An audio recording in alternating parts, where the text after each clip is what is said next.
السلام عليكم ورحمة الله وبركاته. أهلا وسهلا بكم حبايبي. معانا فيديو جميل جدا بإذن الله هيعجبكم. صلوا على الحبيب عليه أفضل الصلاة والسلام، وما تنسوش تذكروا ربنا. سبحان الله وبحمده، سبحان الله العظيم. هنبدأ الفيديو الجميل الخفيف اللطيف ده مع بعض، وبإذن الله هيعجبكم. عملنا الفيديو السابق الفطير بالسكر، عملناه بكل خطواته، خطوات سهلة وبسيطة ومكونات سهلة وبسيطة موجودة في البيت. هنبدأ نعمل منه فطير باللبن أو فطير بالحليب. الفطير بالحليب ده زي أم علي بالظبط، بالعكس الطعم هيكون أجمل وأجمل.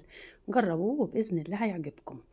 معانا طبق كده أو طبقين حسب الأفراد اللي ياكلوا معاكم.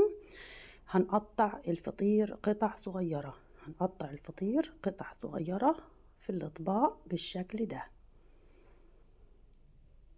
وهنكون غلينا اللبن وسبناه يهدي شوية قبل ما نضيفه على الفطير. طبعا الفطير احنا حاطين سكر في قلب الفطير، رشين سكر في قلب الفطيرة، مش هنحتاج نحلي اللبن. هنغلي اللبن ونسيبه كده زي ما هو من غير ما نضيف له سكر، لأن الفطير فيه سكر.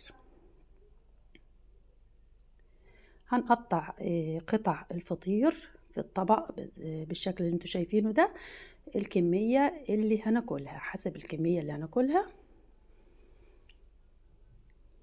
فيديو جميل جدا وخفيف ولطيف، جربوه وبإذن الله هيعجبكم. الطعم جميل جدا ما شاء الله، إن كان من غير حليب أو بالحليب. جهزنا الفطير في الأطباق بالشكل ده بعد ما قطعناها قطع صغيرة. هنبدأ نضيف عليها الحليب المغلي بعد ما سبناه هدي شوية. هنبدأ نضيفه على الفطير بالشكل ده ما شاء الله. جربوه وبإذن الله هيعجبكم. شكله جميل جدا وطعمه أجمل وأجمل. هنضيف الحليب على الفطير المقطع معانا بالشكل ده ما شاء الله. هنغطي الفطير بالحليب.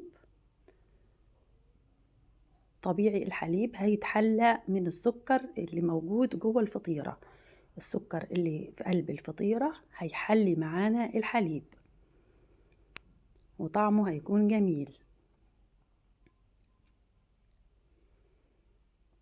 هنسيبه شوية علشان يطرى معانا في الحليب. هنغطي الطبق التاني بالشكل ده ما شاء الله،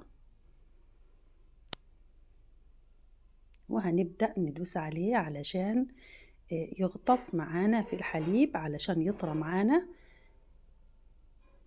ما شاء الله. وجبة جميلة جدا هنفطر بيه الصبح، جميل جدا.